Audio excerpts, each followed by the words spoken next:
नमस्कार छ मेरो युट्युब च्यानलमा तपाईहरुलाई स्वागत छ।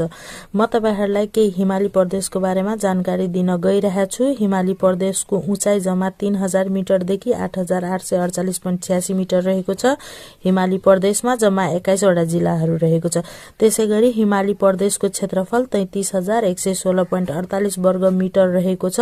यसलाई पर्सेन्टमा भन्दाखेरि 25.5%। त्यसैगरी हिमाली प्रदेशको जनसंख्या 2078 अनुसार 6.09% रहेको छ। जम्मा 17,78,104 रहेको छ। हिमाली प्रदेशको वृद्धि दर 0.02% रहेको छ। त्यसैगरी हिमाली प्रदेशमा लैंगिक अनुपात 97.47% रहेको छ।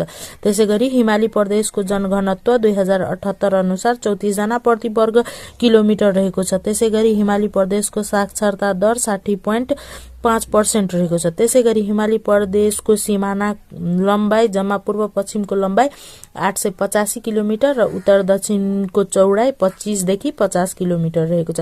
त्यसैगरी हिमाली प्रदेशमा खेती योग्य भूमि 5.6% रहेको छ। त्यसैगरी हिमाली प्रदेशमा वन क्षेत्र 30% बढी संखुवासभा र कममा कालीकोट 55% रहेको छ। त्यसैगरी हिमाली प्रदेशलाई 3 भागमा विभाजन गरिएको छ। सीमान्तन हिमाल, भित्री हिमाल र मुख्य हिमाल गरेर 3 भागमा विभाजन गरेको छ। त्यसैगरी हिमाली प्रदेशमा मुख्य पेशा भनेको पशुपालन रहेको छ र पर्यटन पनि रहेको छ। हिमाली प्रदेशमा जम्मा स्थानीयता 169 वटा रहेको छ। त्यसैगरी हिमाली प्रदेशमा गाउँपालिका 135 वटा रहेको छ। त्यसैगरी हिमाली प्रदेशमा नगरपालिका 34 वटा रहेको छ। त्यसैगरी हिमाली प्रदेशमा उपमहानगरपालिका र नगरपालिका छैन। आशा गर्दछु कि तपाईलाई यो हिमाली प्रदेशको बारेमा जानकारी राम्रो लागेको होला। थप जानकारी पाउनको लागि मेरो युट्युब च्यानललाई सब्स्क्राइब र लाइक गरिदिनु र शेयर गरिदिनु हुन अनुरोध गर्दछु।